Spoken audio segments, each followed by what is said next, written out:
본문을 보면서 여러 가지 좀 생각이 많이 들었습니다. 이 원수를 사랑하라.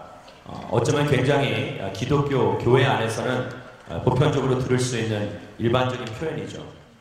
많이 들어왔고 수도 없이 귀에 못이 박히도록 들어왔던 그런 표현이지만 사실상 내 인생 가운데 실현 가능한 것인가? 다른 어떤 것보다도 가장 실현하기 어려운 그런 말씀이 오늘 말씀이 아닌가 생각해 봅니다. 1993년 8월 25일 저녁에 에이미라는 케이프타운의 흑인 빈민촌 구글레토에 사는 신고를 바래다주기 위해 나왔던 그런 한 자매가 있었습니다.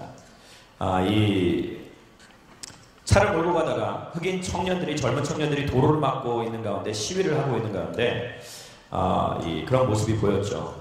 백인 정부가 인종차별 정책을 철폐하겠다고, 폐지하겠다고 한 지 3년이 지났음에도 불구하고 아무런 일들이 이루어지지 않은 상황 가운데 분노한 젊은이들이 거리로 쏟아져 나와서 시위를 하고 있었죠.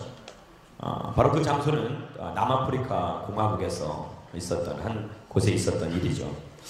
그런 상황 가운데 분노한 이들이 이 농장 주인들을 죽이자, 그리고 보어인, 즉 남아프리카 백인 지배층을 칭하는 그런 용어인데, 보어인들을 죽이자라고 그렇게 외치면서, 구호를 외치면서 시위를 하다가 한 백인 여성이 운전하는 그 차를 발견하고 그곳으로 다가가 돌을 던지며 그 여인을 차에서 끌어내서 돌로 치다가, 그리고 그 상황 가운데서 젊은 흑인 청년들이 칼을 휘두르며 그렇게 에이미 빌이라는 그러한 여성은 그 자리에서 숨을 거두게 되죠. 4명의 흑인 청년이 살해 혐의로 기소되고 에이미의 아버지 피터 빌과 어머니 린다 빌이라는 사람은 그들을 용서하기로 작정했습니다. 되려 그들은 그냥 용서하는 것에서 그친 것이 아니라 자신의 딸을 죽인 그 흑인 청년과 악수를 하고 되려 그 흑인 청년의 가족들을 포옹하며 위로해 주었고, 법원에 그들의 사면을 요구하는 그러한 글을 써서 촉구했죠. 그들의 그 사면을 촉구했던, 강력하게 요구했던 그러한 사건이 있었습니다. 그리고 그 후에 그 부모는 에이미 빌 재단을 설립하여서 그 케이프타운, 그 사건이 있었던 그곳에 빈민촌 흑인 청년들이 범죄와 폭력의 막다른 골목에 있어서 벗어날 수 있도록 그러한 조직을 활성화해서 돕는 활동을 지금까지도 개최하고 있습니다. 2008년도 12월에는 미국 샌디에고에서 있었던 일인데, 갑자기 미군 해병대 전투기가 추락하여서 그곳에 살고 있었던 한 집을 급습하게 됐는데, 그곳에 살고 있었던 이영미라는 여인과 그리고 1살 난 어린아이, 그리고 1개월 된 어린아이에 그리고 그 한국에서 그 산모와 어린아이들을 돌보기 위하여서 갔었던 어머니께서 그 자리에서 목숨을 잃게 되죠. 그런데 되려 그 남편 되는 윤동윤 이 형제는 기자회견 때 울음을 참지 못하고 울분을 토해내면서, 그러나 그런 상황 가운데 그 어느 누구에 대해서 원망이나 불평과 불만을 토해내는 것이 아니라 그 자리에서 그러한 사고를 일으켰던 장본인이었던 그 전투기 조종사를 되려 격려하며 위로하며 괜찮다라고 되려 하나님의 사랑을 그 자리에서 보여주는 그러한 기자회견이 있었습니다. 살다 보면 이렇게 이해가 안 되는 부분들이 있어요.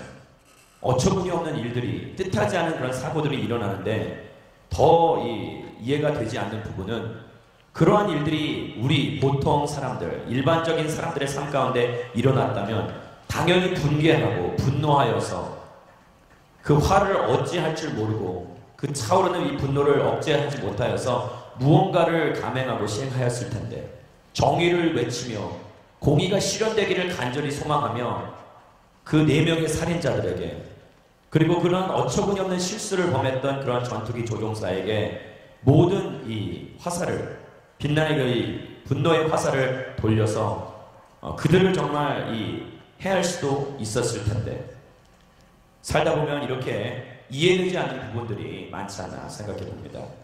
오늘 말씀은 저와 저번 주에 이어서 평지수훈이라고 이야기되는 그런 두 번째 말씀이 바로 원수를 사랑하라는 부분이죠. 아까 제가 말씀드렸듯이, 처음에 말씀드렸듯이 기독교 안에서 가장 보편적인 단어, 가장 자주 사용되고 있는 단어, 그리고 비그리스도인들이 그리스도인들을 바라볼 때 떠오르는 가장 첫 번째 단어가 무엇이냐고 얘기했을 때 그 단어는 다름 아닌 사랑입니다. 어쩌면 오늘날 너무 일반화되었고 보편적으로 사용되는 바람에 자주 남용되다 보니까 그 의미 중 상당한 부분이 퇴색되었다는 것을 우리는 종종 발견할 수 있습니다. 노래마다 이 세상에서 부르는 그런 노래들마다 다 사랑이라는 단어가 언급되어 있고, 심지어는 불륜도 사랑, 그렇죠. 이 동성 간의 사랑, 여러 가지의 그러한 이 사랑이라는 단어 아래 여러 가지 형태의 여러 각양각색의 사람들의 사랑하는 모습을 이 사랑이라는 단어 안에서 하나로 묶어둘 때가 많이 있는데, 오늘 이 말씀은 사실 그러한 평상시 우리가 자주 이용하는 그러한 사랑, 그것보다는 훨씬 더 차원이 높은 사랑을 이야기하고 있는 것입니다. 율법주의자들과 종교 리더십들이 이야기하는 그러한 도덕적이고 윤리적인 그 사랑, 그 차원을 넘는 고차원적인 사랑을, 그 깊고 오묘한 실천적 사랑을 예수님께서 바로 말씀하고 계신 것입니다. 그 사랑은 바로 차별 없는 사랑이요, 구분짓지 않는 사랑이요, 모든 것을 품어주고 용서할 수 있는 관대한 사랑이라는 것입니다. 오늘 이 사랑이 저와 여러분들의 마음과 심령을 덮게 되기를 주의 이름으로 축원합니다. 오늘 이 자리에 나오신 여러분들, 예수 그리스도의 그 끝을 알 수 없는 사랑, 요한복음 13장 1절에 예수님께서 말씀하셨듯이, 예수님께서 제자들을 사랑하실 때 끝까지 사랑하신다는 그 끝을 알 수 없는, 말로 이루 표현할 수 없고 형용할 수 없는 그 사랑이 우리의 지친 심령과 우리의 닫혀버린 그 마음을 완전히 뒤엎어 오늘 이 예배 가운데 그 사랑을 깨닫게 되고, 다시 한번 그 사랑에 온전히 적신받는, 온전히 완전히 그 안에 saturated 되는, 죄송합니다, 한국 단어가 생각이 나지 않아요, 그런 저와 여러분들이 되기를 주의 이름으로 축원합니다. 원수를 사랑하라는 이야기를 들으면 많은 분들이 아마도 나는 원수가 없기에, 나는 원수진 사람이 없어요, 나에게 해당되지 않는 말씀입니다 라고 그렇게 생각하시는 분들이 있을 겁니다. 그러나 저는 그렇게 생각하지 않습니다. 지금 당장 나에게 떠오르는 그런 원수진 사람들이 없고, 나 또한 다른 사람들에게 원수될 만한 일을 한 적이 없기 때문에 나에게 해당되는 말씀이 아니다라고 여기신다면 큰 오산입니다.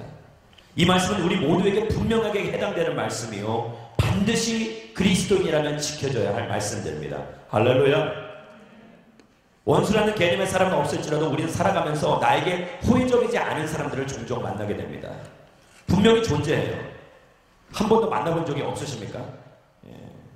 누구나 다 이 땅에서 자신과 맞지 않거나 의견의 그 충돌이 있고, 자신을 싫어하는 사람들, 아니 싫어하는 사람들만이 아니라 그냥 단지 그냥 별로 그렇게 큰 호감을 그다지 갖지 않은 사람들을 언젠가는 분명히 만날 수밖에 없다는 거예요. 특별히 자기 자신의 그 의견이 뚜렷한 사람들, 생각이 뚜렷한 사람들일수록 그 팬들과 안티들 사이에서 갈등을 겪을 수가 밖에 없다는 것이죠. 아무리 내가 이 좋은 행동을 할지라 하더라도, 선한 모습을 보일지라 하더라도 분명히 나를 좋아해주는 사람과 나를 싫어해주는 사람들이 있기 마련이라는 것입니다. 그래서 어떻게 보면 사람들이 세상의 주목을 끌기 위해서, 세상에서 누군가에게 인정을 받기 위해서 그런 열심히 노력하는 삶을 살게 된다는 것이죠. 아무리 노력한다 하더라도 그렇다 해서 모든 사람들의 마음을 충족시켜줄 수 있습니까? 없어요. 저는 목회하면서 한 가지 깨달은 것은 모든 사람들을 만족시킬 수 없다라는 것을 깨닫게 됐어요. 특별히 공동체가 크면 클수록, 접하고 대하는 사람들이 많으면 많을수록, 사람들은 왜 누구나 다 자기 생각을 가지고 있기 때문에, 자기가 선호하고 바라는 것들이 있기 때문에 그 가려운 부분을 모두 다 긁어줄 수 없는 것이거든요. 저는 하나님이 아니기 때문입니다. 그렇기 때문에 이 땅 가운데 살아가는 사람들, 분명히 언젠가는 인간적인 관계에 있어서, 사람과 사람 사이의 관계에 있어서 분명히 한계에 부딪힐 거라는 것, 언젠가는 나와 뜻을 달리하는 사람들, 나의 본인 그 자체, 나의 있는 모습 그대로 자체를 별로 그렇게 그다지 내켜하지 않는 사람들을 언제 어디선가를 분명히 만날 수밖에 없다는 것이죠. 저도 한때 저를 싫어하는 사람들이 있었습니다. 그런 사람들을 만난 적이 있었어요. 놀라지 마십시오. 저도 안티가 있었어요. 괜히 이런 얘기해서 안티를 더 만드는 거 아닌가. 예배 끝나고 막 폭풍 카톡이 막 날라오지 않게 되기를 소망합니다. 저를 싫어하는 교수님이 한 분 계셨습니다. 정말 싫어하셨어요. 저희 지도교수였는데 굉장히 저를 미워하고, 제가 딱 모든 사람들이 눈에 봐도 왜 저분이 너를 싫어하는 거니? 라고 제3자가 보더라도 확연하게 드러나는 그러한 저의 넘버원 안티팬이었어요. 그런데 나중에 알고 봤더니 그분의 그 전 부인, 이혼하기 전에 그 있었던 부인이 한국 분이셨어요. 그 교수님은 이제 외국 분이셨는데, 그 한국 분이 그 전 부인의 남동생이 저와 비슷한 흡사한 성격의 소유자로 굉장히 괄괄하고, 그래서 그 이혼하는 그 과정 가운데 그 교수님을 굉장히 어렵게 했대요. 예, 저도 이 다른 사람을 통해서 들은 것입니다. 그렇다면 왜 저를 싫어하는지. 그렇더라도 저를 싫어하면 안 되죠. 제가 무슨 죄가 있다고. 단지 닮은 것밖에 없는데. 저는 그 보지도 못했던 그 부인의 남동생이 굉장히 싫어졌어요. 예. 사람들은 이렇게 생각합니다. 과연 나는 사랑할 수 있는 것인가? 사랑은 아니더라도 그를 어느 정도는 좋아할 수 있는 것인가라고 생각하시는 분들이 있습니다. 저는 분명히 말씀드립니다. 사랑은 감정이 아닙니다. 사랑은 감정이 아니라 행동입니다. 그래서 많은 분들이 사랑에 대해서 이야기하기에 사랑은 명사가 아닌 동사라고 말씀하십니다. 우리 같이 한번 따라해볼까요? 사랑은 명사가 아닌 동사입니다. 사랑은 어떤 감정적인 요소가 분명히 들어가야 되겠죠. 감정적인 요소를 완전히 배제할 수는 없습니다. 그러나 감정적인 요소보다는 어떤 행동적인 실천적인 요소가 훨씬 더 많이 깃들어진 것이 바로 사랑이라고 이야기하는 것입니다. 나에게 잘해주는 사람을 싫어하는 사람은 없어요. 오늘 성경 말씀을 보시면은 나에게 잘해주는 사람, 나에게 축복을 빌어주는 사람, 그러나 그러한 사람들을 우리가 잘해주는 것은 당연한 것입니다. 세상 사람들도, 믿지 않는 사람들도, 비그리스도인들도 자기에게 잘해주는 사람들에게는 누구나 다 관대하고 잘해주게 되어 있습니다. 그러나 내 뺨을 때리고 나를 저주하고 나를 괄시하고 나를 무시하는 그런 사람들을 과연 나를 끝까지 옹호하고 함께 해줄 수 있는 것인가? 그들을 보듬어주고 안아주며 이 사랑이라는 이 단어, 이 개념 아래 하나님의 그 사랑을, 이 땅에서 그 쏟아 부어줄 수 있는 나의 애정을 그들에게 보여주고 나타내줄 수 있는 것인가? 내 감정의 좋고 싫고를 떠나서 그걸 초월해서 진짜 사랑의 그 영원한 사랑, 성경에서 이야기하고 있는 그 그리스도의 완전한 사랑을 이루어갈 수 있는 것인가? 여러분들 그런 궁금증을 우리는 이 말씀을 보면서 자아내지 않을 수가 없는 것이죠. 우리에게는 필요한 것이 있습니다. 아까 제가 말씀드렸듯이 이 명사가 아닌 동사, 감정적인 요소가 아닌 어떤 실천적인 요소가 있어야 된다고 이야기한다면 반드시 우리 가운데 그 사랑을 이루기 위하여, 온전한 사랑을 이루기 위하여서 의도적인 노력이 필요하다는 것이에요. 할렐루야. 내 안에 그 사랑을 이루기 위하여서 몸부림치는 그 사랑을 온전하게 이루기 위하여서 노력하는 그러한 모습이 반드시 있어야 한다는 것입니다. 헬라어의 표현을 보시면은 사랑을 이야기할 때 그 4가지 단어를 주로 이용해서 표현합니다. 첫 번째는 이 자연스럽게 생기는 사랑, 스트로게라는 그러한 단어이죠. 그리고 낭만적인 사랑을 이야기할 때는 에로스, 친구 간의 사랑을 이야기할 때는 필리아, 그리고 마지막 오늘 성경 말씀에서 이야기하고 있는 모든 사랑들, 이 사랑들이 이야기하고 쓰는 단어는 헬라어는 다름 아닌 아가페라는 단어입니다. 우리 같이 한번 따라해볼까요? 아가페 사랑. 바로 온전한 사랑을 이야기하고 있는 것입니다.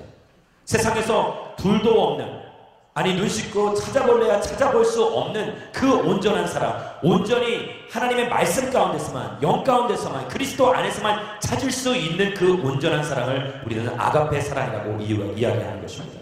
그 온전한 사랑을 이루는 것은 과연 내 무한한 노력, 의도적인 노력만으로 이룰 수 있는 것일까? 아니라는 것이죠. 그 안에 분명히 반드시 있어야 할 요소들이 있습니다. 우리 그것들을 하나하나 찾아보기를 소망합니다. 왜 사랑을 이루지 못하는 것일까? 어떻게 이 사랑을 이룰 수 있는 것일까? 첫 번째는 온전한 사랑을 추구하지 못하는 것은, 우리가 이루지 못하는 것은 우리의 생각이, 우리의 사고가 아직 어린아이와 같기 때문입니다. 고린도전서 13장 11절 말씀을 우리 같이 한번 읽도록 하겠습니다. 고린도전서 13장 11절 말씀 같이 읽겠습니다. 시작. 내가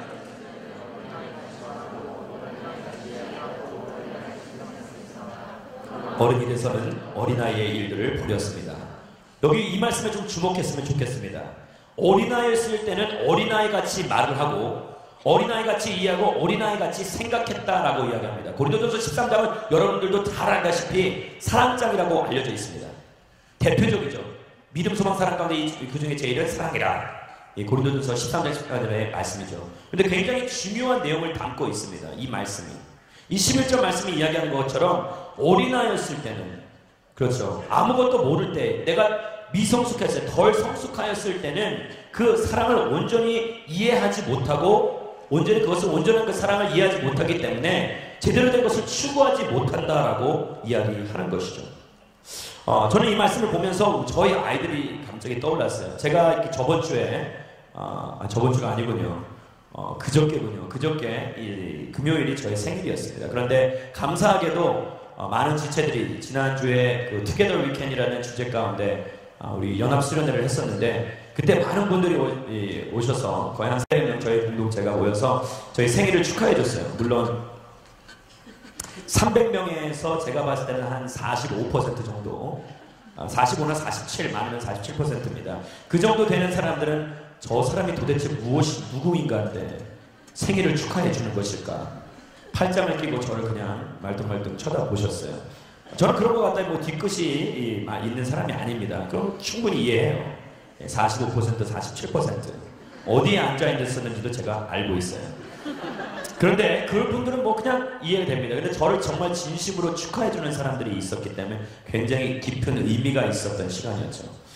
그래서 그런지 몰라도 정말 한 주간 동안 너무 기분이 좋았고, 그리고 그 가방을 선물을 해줬는데, 할렐루야, 열심히 달리라는 의미, 채찍으로 저는 받았어요. 당근이기보다는 채찍의 의미가 더 강한 그런 선물을 받으면서 이 송중기 형제가 찾던 그러니 메고 다니는 그 가방, 저에게는 전혀 어울리지 않는 그런 가방을 저에게 선물을 해주셔서 너무 감사해요. 할렐루야. 그런데 그 한 주간 동안 굉장히 기분이 좋았는데 저희 집에 딱 이제 돌아왔을 때 진짜 생일이 되었어요.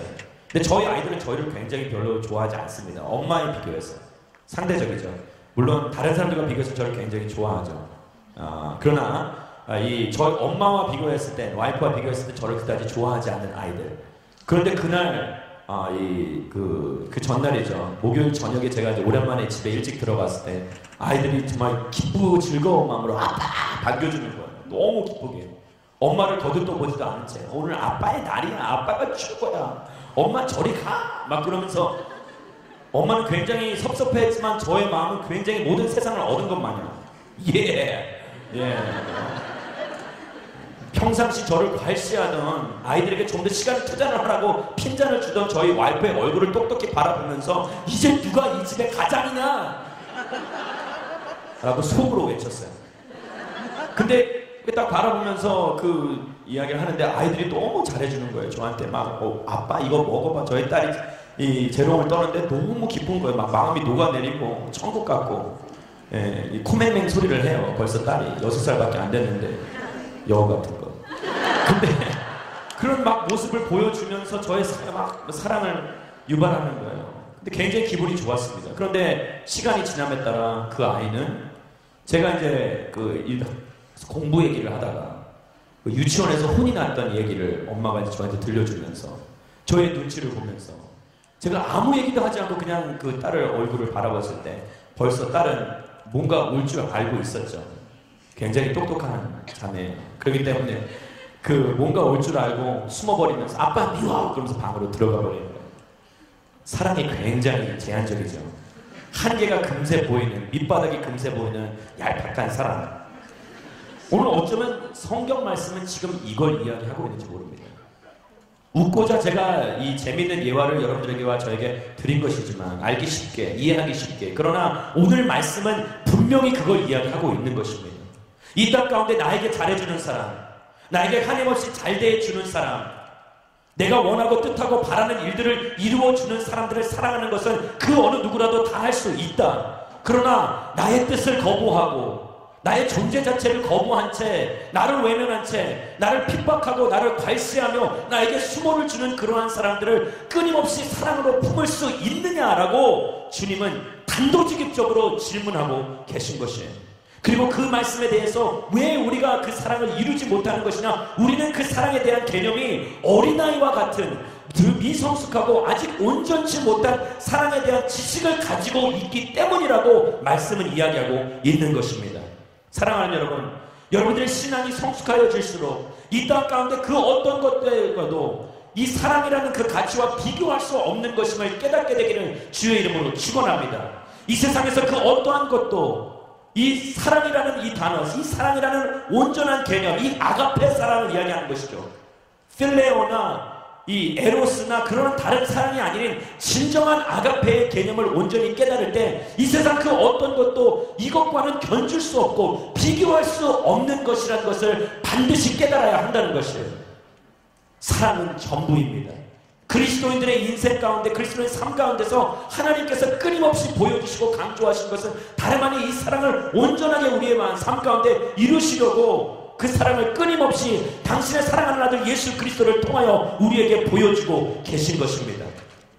그 사랑을 통하여서 많이, 그 사랑을 온전히 우리 가운데 이루어져야만이 나의 인생 가운데 나에게 해를 입히고 나에게 정말 이 부당한 행위를 통하여서 부당한 대우를 우리 가운데 주며 나를 끊임없이 나를 누리려 하는 억압하는 그러한 사람들조차도 그 우리가 말씀하고 있는 오늘 성경이 이야기하고 있는 그 아가페 사랑으로 덮을 수 있다고 성경은 이야기하는 것입니다.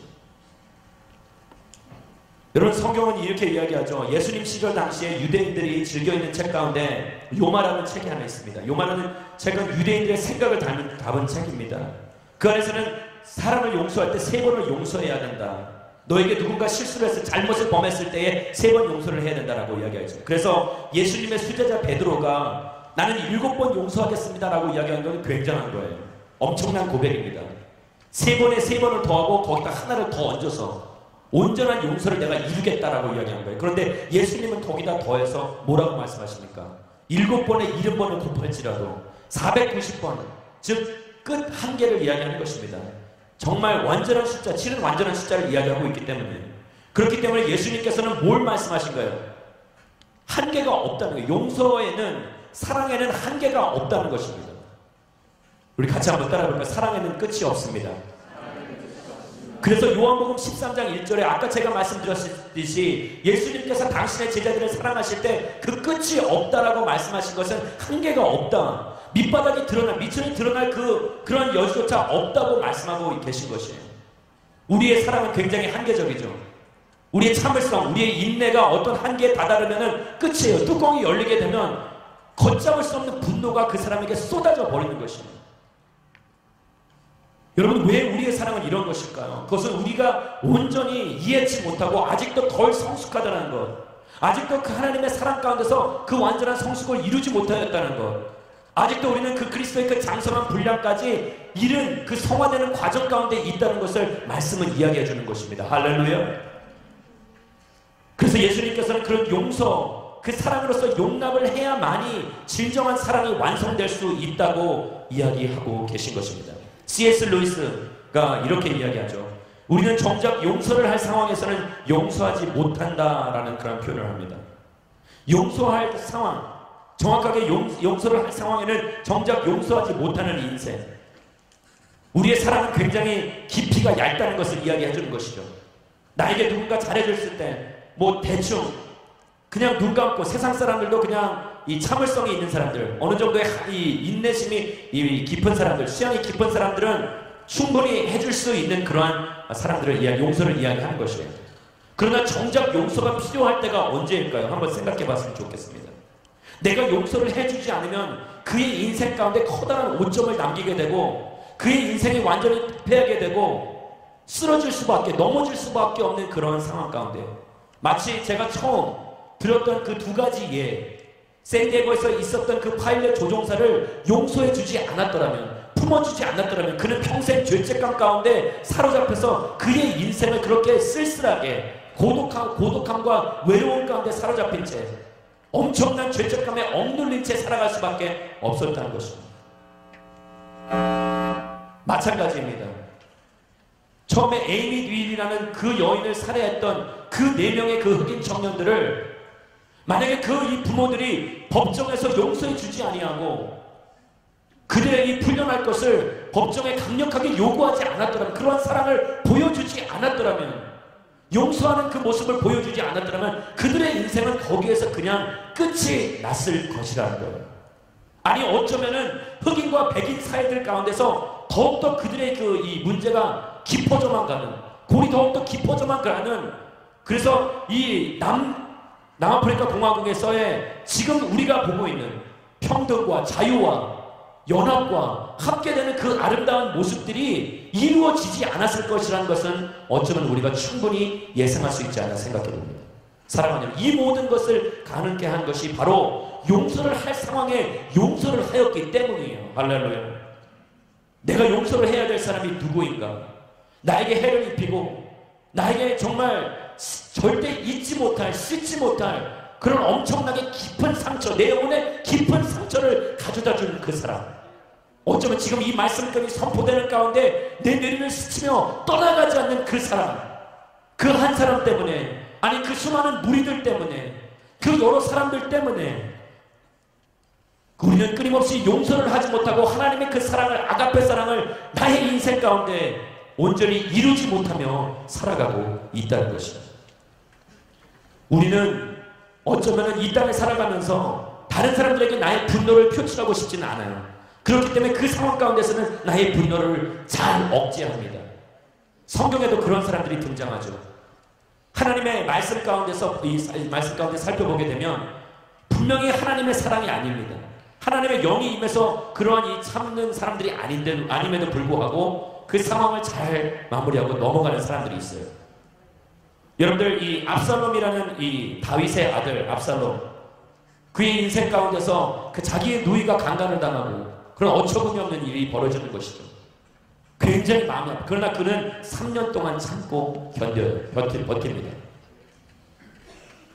야곱의 11아들도 마찬가지예요. 자기의 누이 동생이었던 디나가 강간을 당하자 그들은 참고 인내합니다. 그 상황 가운데서는 그냥 무언가 참는 모습을 보여주는 거예요. 그러나 그것이 과연 사랑 때문에 참았을까요? 아니에요. 말씀은 그대로 그들의 이 그 속내 모습을 그대로 드러나게 합니다. 언제일까요? 바로 압살롬이 그 후에 얼마 지나고 있지 않은 후에 자기의 그 이 야심을 드러냅니다. 그래서 형제들을 다 초청하여서 그 형제들을 그 잔치에 초청한 뒤에 가차없이 그들을 사륙하게 되죠. 도륙하는 그런 어처구니 없는 그런 모습을 보여줍니다. 그는 잊지 않고, 절대 용서가 아닙니다. 참음이 아니에요. 그는 견디고 버텼어요. 무엇을 위해서? 명분을 위하여서. 야곱의 11아들도 마찬가지입니다. 그들은 참고 인내해서 그 다른 사람들에게 내가 너희들을 받아들이겠다, 잔치를 벌이고 그들을 받아들이는 척하면서 기다렸다가 그들이 할례를 받고 난 뒤에 움직일 수 없는 그런 상황 가운데 그 모든 남자들을, 그 부족 속의 남자들을 칼로 치는 모습을 보여주고 있는 것입니다. 세상은 어쩌면 분노하지 않는 이유, 그 자리에서 폭발하지 않는 이유, 그 자리에서 참는 이유는 내가 이만큼 참아왔다, 나는 이만큼 내가 할 만큼 했다, 다른 사람들에게 보여주기 위함이요 명분을 위해서 그들은 참고 인내한다는 것입니다. 그러나 그것은 사랑이 아님을 우리는 반드시 깨달아야 합니다. 여러분들의 인생 가운데 나는 참을 만큼 참았어, 이제 내가 할 만큼 했기 때문에 나는 폭발해도 돼, 나는 내 분노를 이 거침없이 쏟아 부어도 된다고 여기시는 분들이 있다면 여러분들의 마음이 그리스도의 사랑 때문에 다시금 온화되고 다시금 부드러워지게 되기를 주의 이름으로 축원합니다. 변화되어야 한다는 것이에요. 이 땅 가운데 그냥 참는다고 하여서, 그 시기를 기다린다고 하여서 그것이 용서가 아니라는 것을 말씀은 이야기하고 있는 것입니다. 송복모 이 신부의 책 가운데 상처와 용서라는 책이 있습니다. 그 가운데 이런 글들이 있어요. 제가 잘 안 하는 분인데, 잘 일을 안 하는 것인데 보이십니까? 굉장히 글들이 좀 조금해서 같이 한번 한 목소리로 읽어봤으면 좋겠습니다. 굉장히 의미가 있는 부분이라서 같이 한번 읽겠습니다. 시작. 수많은 추측을 하면서 상대방을 이리저리 비판, 더욱 상하게 되고 기분은 더욱 암울해진다. 마음이 어두워지면 어두워지는 만큼 자기 옆에 있는 사람들이 뜻없이 한 사소한 행위들에서도 상처를 받는다. 갖고도 이 세상 모든 사람들이 자기를 무시하고 멀리한다고 간주한다. 그리하여 더 깊은 어둠 속에서 헤매게 된다. 거부와 배신감이라는 악순환을 겪는 것이다. 이렇게 받은 상처들을 낫게 하려면 남이 아니라 나를 용서해야 한다. 저를 바라봐 주십시오. 어쩌면 이 말씀이 오늘날 우리들에게 그냥 적용되는 말씀들이 아닌가, 글들이 아닌가 생각해 봅니다. 마음이 어두워지면 어두워지는 만큼 자기 옆에 있는 사람들이 뜻없이 한 사소한 행위들의 상처를 받는 것이고, 어쩌면 오늘날 우리는 우리의 순모임 가운데, 우리의 가정 가운데, 캠퍼스 안에서의, 직장 안에서 아무런 의미 없이 그냥 행동했던 그 사람의 행동, 행위 하나 때문에 우리는 마음에 커다란 상처를 입고 거부와 배신감, 그래서 끊임없이 우리는 자기 자신이 많이 들어갈 수 있는 그 어두컴컴한 동굴을 스스로 파고들어 그 안에 홀로 들어가 있는지 모른다는 것입니다. 그래서 성경은 이야기하는 거, 이런 받은 상처들, 이런 모든 것들을 낫게 하려면, 즉 우리의 인생 가운데 하나님이 말씀한 그 아가페 사랑 가운데 진정한 용서를 행하고 보여주고 나타내려면 다름 아닌 나를 먼저 용서해야 된다고 성경은 이야기합니다. 저는 이것이 굉장히 맞다고 생각해요. 성경적이라고 생각합니다. 왜냐? 하나님께서 우리에게 주신 가장 큰 계명이 무엇입니까? 우리 같이 한번 외워볼까요? 제가 여러분들 너무 높게 평가하는 것인가요? 하나님께서 우리에게 주신 가장 큰 계명은 무엇입니까? 내 여호와 하나님을 사랑하라. 그렇죠. 마음과 뜻과 정성을 다해서 내 여호와 아버지 하나님을 사랑하라. 같이 한번 따라해보자. 하나님을 사랑하라. 이것이 가장 큰 계명입니다. 두 번째 큰 계명은 성경은 뭐라고 이야기합니까? 내 이웃을 내 몸과 같이 사랑하라. 따라해보겠습니다. 내 이웃을 내 몸과 같이 사랑하라. 즉 성경이 이야기하고 있는 것은 하나님을 먼저 사랑하는 그 전제 가운데, 하나님을 사랑한다면 두 번째 계명이 반드시 이루어져야 되는데, 내 이웃을 내 몸과 같이 사랑해야 되는데 다름 아닌 내가 내 자신을 사랑하지 않으면 다른 이웃도 사랑할 수 없다고 이야기하는 것이에요. 이 말씀이 가지고 있는 의미는 무엇이냐? 다름 아닌 내 자신을 용서하지 못한다면, 내 자신을 하나님의 거룩한 사랑으로 품지 못한다면 다른 사람들도, 내 이웃도, 내 친구들도, 나를 해코지하는 그러한 사람들, 내 눈앞에 보이는 나의 원수조차도 그 어느 누구도 나는 사랑으로서 품을 수 없다고, 용서할 수 없다고 성경은 이야기하고 있는 것입니다. 사랑하는 여러분, 다른 것이 아니라 우리는 우리 자체가 용서가 필요한 사람들이라는 것을 인식해야만 합니다. 믿으면 아멘 하시기 바랍니다. 우리는 용서를 끊임없이 해줘야 된다. 나는 사랑을 베풀어줘야 된다. 아니요. 우리는 사랑을 받아야만 하는 사람들이고 우리는 용서를 받아야만 할 사람들이라는 거예요. 우리는 이 땅 가운데 살아가면서 하나님의 사랑을 절실히 필요로 하는 사람들입니다. 믿으면 아멘 하시기 바랍니다. 사랑 없이 살 수 있다고 누가 장담할 수 있겠습니까? 사랑 없이 내가 스스로 존재할 수 있다고, 내가 아무런 문제 없이 외로움과 고독감 그런 것과는 동떨어진 인생, 정말 기쁘게 즐겁게 사랑 없이도 살아갈 수 있다고 그 누가 이야기할 수 있겠어요? 우리 모두 다 사랑이 필요한 사람들입니다. 같이 한번 따라해볼까요? 우리 모두 다 사랑이 필요합니다. 그런데 그 이 사랑이 필요하다, 용서도 필요하다는 것이에요. 우리 가운데 누군가를 용서해 주기 위해서, 그러기 위해서는 우리가 깨달아야 할 것은 내 스스로가 죄인됨을, 다름 아닌 내 스스로가 가해자임을 알아야 한다는 것이에요. 많은 사람들은 내가 피해자다라고 이야기합니다. 모든 것이 다 나는 피해자예요. 공동체를 상담하다 보면은 끊임없이 다가오는 것, 목사님 공동체를 떠나고 싶습니다. 왜 그런가요? 그러면 상처 때문에, 관계의 문제 때문에, 갈등 때문에. 그런데 모든 사람들이 저를 찾아와서 이야기하는 것, 입을 모아서 이야기하는 것은 전부 다 피해자라는 것이에요. 그럼 그 수많은 사람들이 그렇게 다 피해자라고 이야기한다면 도대체 누가 가해자입니까? 저입니까? 누군가는 가해하는 사람이 있기 때문에 피해를 입은 것이에요. 그러나 모든 사람들은 자기가 스스로만 피해자라고, 나만 이 피해자라고 착각하면서 살고 있는 것이에요. 그러나 반드시 알아야 될 것은 우리 모두 다 가해자라는 것이에요. 우리 모두 다 가해자요, 우리 모두 다 죄인이요, 우리 모두 다 용서를 받아야 하고 하나님의 사랑을 필요로 하는 사람들이라는 것입니다. 할렐루야. 그래서 우리는 더 이상 우리의 인생 가운데 나는 이제 이 정도면 됐다, 피해의식 가운데 사로잡힌 인생을 사는 것이 아니라 가해자의 입장에서 피해자들을 돌아보고, 그리고 나의 사랑을 필요로 하는 사람들을 그 사랑을 필요로 하는 사람들을 돌아볼 수 있는 그 영적인 눈이 띄어져야 한다는 것이에요. 할렐루야. 주변을 돌아보십시오. 서로 누구나 다 나는 사랑이 아니, 다른 사람도 사랑이 필요한 것이에요. 용서가 필요한 것이에요. 그 진정한 사랑을 나누어 줄 수 있어야 한다는 것입니다. 여러분, 이 사랑 안에서의 이 다른 부분은, 다른 요소는 다름 아닌 그 사랑이 온전하게 되는 것은 기대함 가운데 그 사랑이 온전케 될 수 있는 것입니다. 다름 아닌 소망과 연관성이 있다는 것이죠. 우리가 참고 인내하고 우리가 그들을 용서하고 용납하고 사랑으로 끊임없이 안아주고 품는 것은 다름 아닌 폭발하기 위한, 내가 어떤 그 한계점을 찾아서 이제는 내가 참을 만큼 참았으니까 그 명분을 찾기 위해서 그들을 위해서 기다리는 것이 아니라 그 영혼이 주님의 품 안으로 돌아올 수 있도록, 사랑 안에서 온전히 참된 변화를 일으킬 수 있도록 우리가 참고 인내하는 것, 소망으로 기대하는 마음으로 나아가는 것, 그것이 바로 진정한 사랑의 의미라고 성경은 이야기합니다. 시편 126편 5절부터 6절까지의 말씀을 같이 한번 읽겠습니다.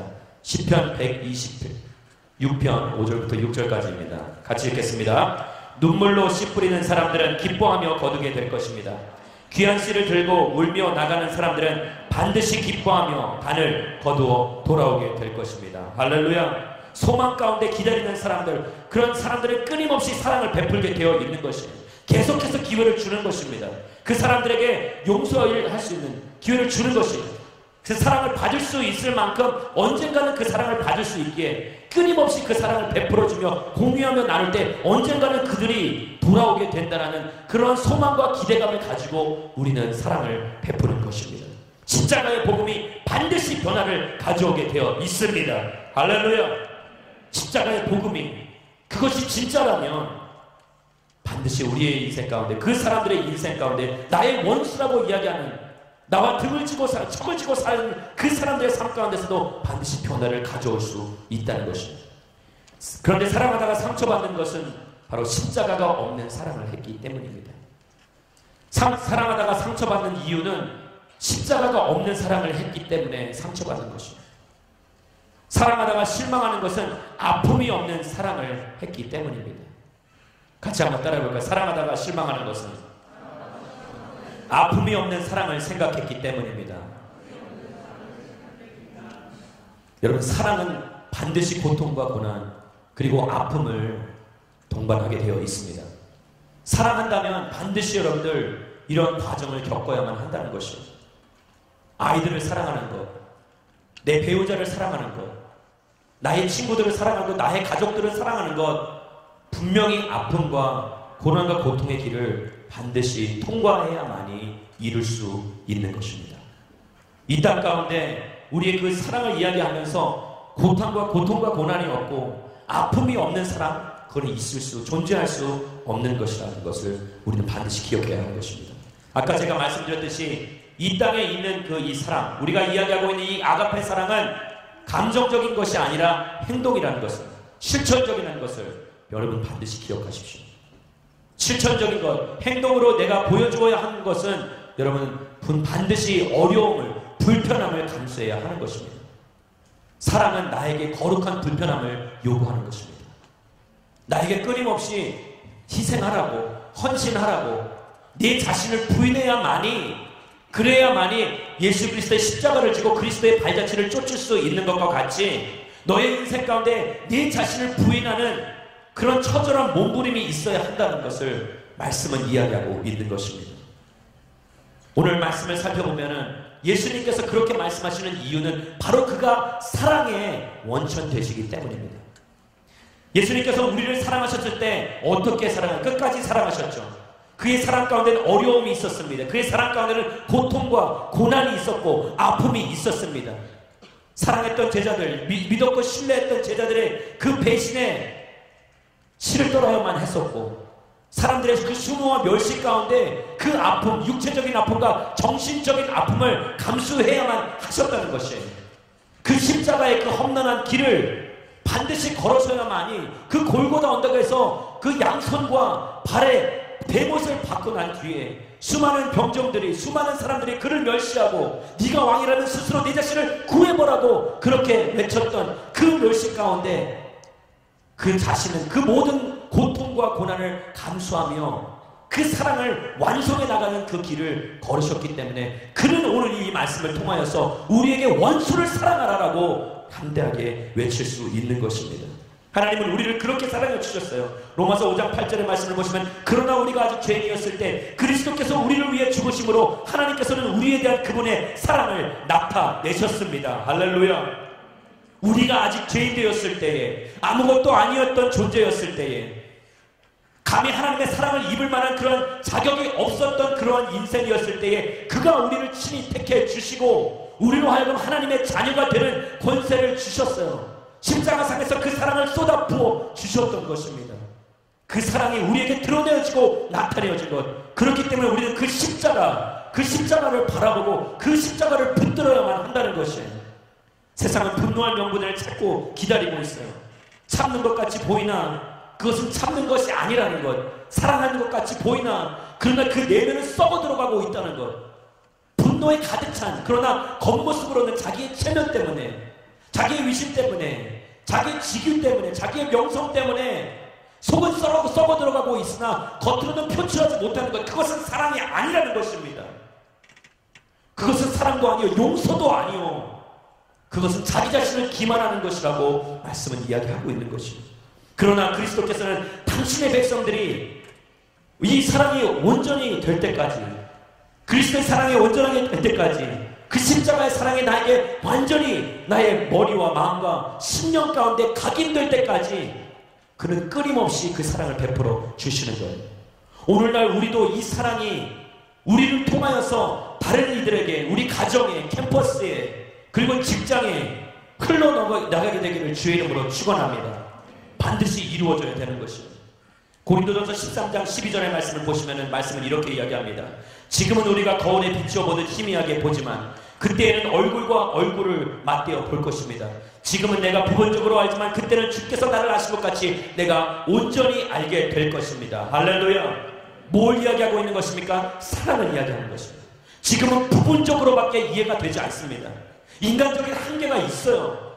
분명히 반드시 있습니다. 그러나 하나님께서는 온전한 사랑, 이 땅에 감히 흉내낼 수 없는 그 사랑이 이 땅에 있다고 분명히 말씀하시는 거예요. 할렐루야. 그 사랑은 부모와 자녀 간의 사랑을 초월하는 것입니다. 남녀 간의 사랑을 뛰어넘는 것이에요. 우리가 오늘 이 보았던 그 예화들 같이 이 에이미 비언과 그리고 그 이 샌디에고에서 그 사고를 당했던 그 형제, 그들의 사랑보다, 그들의 인내심보다, 그들의 용서보다 훨씬 더 고차원적인 것임을 하나님께서는 이 말씀을 통해 분명히 말씀하고 계신 것이에요.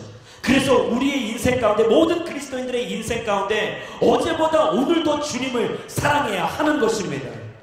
어제보다 오늘 더 내 자신을, 내 이웃을 내 몸과 같이 사랑해야 한다는 것이에요. 할렐루야.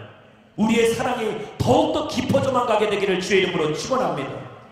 어제와 오늘 우리의 사랑은 반드시 그 깊이가 차이가 있어야만 하는 것입니다. 10년 전과 지금과 똑같은 그런 얇은 사랑을 가지고 계신다면, 깊이가 얇은 사랑을 가지고 계시다면 여러분들 가운데 스스로 노력하고자 하는 그 의지가 다시 한번 활동하게 되기를 주의 이름으로 축원합니다. 예수님께서는 이렇게 사랑을 표현하시죠. 말씀 가운데 요한일서 4장 20절과 12절 두 구절인데 먼저 20절을 읽고 12절을 읽겠습니다. 같이 한번 읽겠습니다. 시작. 만일 누구든지 하나님을 사랑한다고 하면서 자기 형제를 사랑하지 않는 사람이 보이지 않는 하나님을 사랑할 수 없습니다. 지금까지 아무도 하나님을 본 사람이 없습니다. 그러나 우리가 서로 사랑하면 하나님께서 우리 안에 계시고 하나님의 사랑이 우리 안에서 온전히 완성됩니다. 할렐루야. 여러분 12절 말씀을 잘 기억하십시오.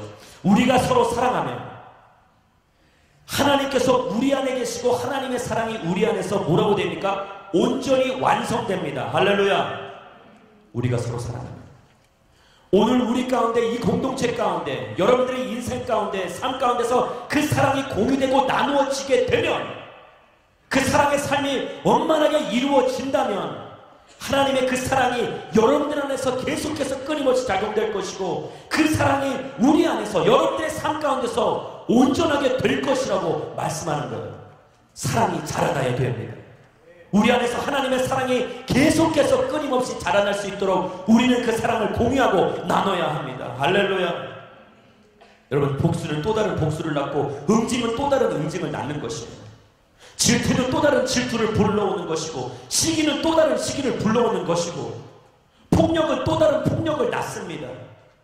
끊임없는 죄의 사슬 가운데 이어지는 그 악순환 가운데 지금 말씀은 이야기하고 있습니다. 사랑으로서 그 모든 죄의 사슬들을 끊게 될지어다. 그 죄의 저주, 폭력과 증오와 분노와 시기와 질투와 이기적인 죄의 사슬들이 사랑으로서 끊겨지지 않으면 끊임없이 그 악순환이 반복될 수밖에 없다고 성경은 이야기하고 있는 것이에요. 앞서 제가 말씀드렸던 그 에이미 빌이 숨지기 4개월 전에 어떤 일이 있었느냐. 1993년도 4월 10일 남아프리카 공화국 공산당의 사무총장이었던 젊은 흑인들의 조직을 이끌고 있던 크리스 한이라는 사람이 자기 집 근처에서 백인 남성의 총에 맞아 숨졌 사건이 발생했습니다. 이것은 우발적인 사건이 아니었어요. 흑인과 백인 사이에 인종 전쟁을 일으켜 차별 정책을 철폐를 위한 협상을 무산시키려는 그런 치밀한 계산 가운데 이루어졌던 살인이었습니다.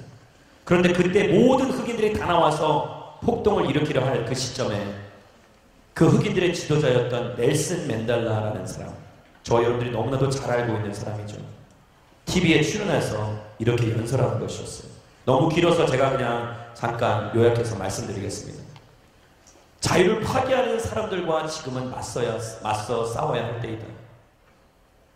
그러나 지금은 백인들, 그 다른 백인들에게 맞서 싸워야 할 때가 아니라 지금은 우리 가운데 함께 했었던 크리스 한이라는 그 인물처럼, 자유를 위해서 싸웠던 그 사람처럼 자유와 파괴하려는 사람들과 맞서 싸워야 하고, 장례식과 추념식에 참여하여서 그 자유를 이루어 가기 위하여서 몸부림쳐야 한다라고 이야기하였어요. 어쩌면 에이미 빌이라는 그 여인의 가족이 그 흑인 청년들을 용서하기까지의 그 뒷배경은 바로 이 한 사람의, 이 넬슨 맨델라의 먼저 민족적인 그러한 용서, 민족적인 그 사랑을 베풀어주는 그 모습 하나 때문에 어쩌면 오늘날 우리가 월드컵을 주최할 수 있는 그런 남아프리카 공화국을 우리의 눈으로 바라볼 수 있는 것이 아닌가 생각해 봅니다. 사랑은 희생을 동반합니다. 그러나 그 사랑은 반드시 아름다운 열매를 맺을 수밖에 없는 것이에요. 사랑은 복수를 낳는 것이 아니라 사랑은 또 다른 사랑을 낳습니다. 같이 한번 따라해 보겠습니다. 사랑은 또 다른 사랑을 낳습니다. 여러분, 이 사랑이라는 단어에 굉장히 여러분들 무감각해지신 것 같아요. 그러나 이건 추상적인 개념이 아닙니다. 성경은 이것이 가능성이 없는 것들을 그냥 글에 기억해내서 원수를 사랑하라라고 그런 추상적인 개념 아래 준 것이 아니에요. 이것은 하나님의 사랑을 입은 사람들은, 십자가의 사랑을 깨달은 사람들은 반드시 이룰 수 있는 것입니다. 우리가 너무나도 잘 알고 있는 사랑의 원자탄이라고 이야기하는 그 손영환 목사님의 일대기를 바라보면서 사랑이 무엇인가, 그 사랑을 통하여서 어떠한 일들이 일어날 수 있는가를 우리가 볼 수 있고, 제가 드렸던 수많은 예화들, 제가 이것 외에도 조사한 내용이 여러 가지가 있어요. 너무 충격적인 그러한 사건들. 그러나 시간이 없어 여기까지만 제가 하겠습니다. 그러나 여러분 잘 들으십시오. 원수를 용서하는 것이 불가능한 것이 아닙니다. 같이 한번 따라하면서, 원수를 용서하는 것은 불가능한 것이 아닙니다. 하나님의 사랑이 있으면 가능합니다. 그래서 우리는 요한복음 3장 16절 말씀을 외워야 해요. 하나님이 세상을 이처럼 사랑하사 독생자를 주셨으니 이는 저를 믿는 자마다 멸망치 않고 구원 얻는 영생에 이르게 하려 합니다. 하나님의 말씀, 하나님이 세상을 이처럼 사랑하사. 우리 같이 한번 따라해 보겠습니다. 하나님이 세상을 이처럼 사랑하사. 우리 시간에 같이 한번 눈을 감고 이 말씀을 한번 깊게 묵상하며 나가기를 소망합니다. 하나님이 세상을 이처럼 사랑하사.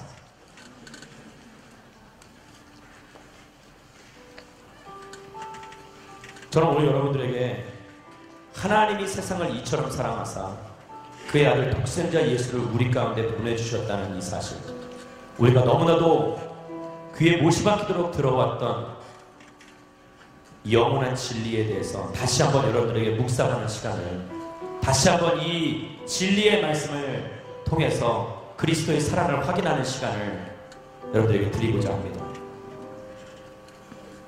하나님이 세상을 이처럼 사랑하셨기 때문에, 어떻게 사랑하셨다는 거예요? 자기 아들, 독생자 아들 예수 그리스도를 내어 주기까지 사랑하셨다는 거예요.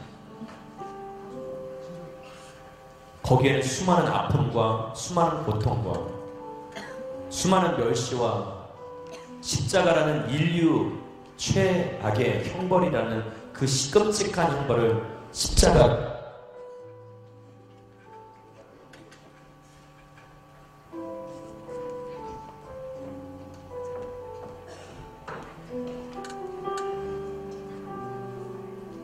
오늘 말씀을 마무리하면서 예수 그리스도의 사랑이 우리의 인생을 지금까지 이렇게 변화시켜 주셨다면, 내 안에 계신 그 하나님의 사랑이 우리의 가정, 우리의 직장, 우리의 캠퍼스를 변화시키지 아니할 수가 있겠습니까?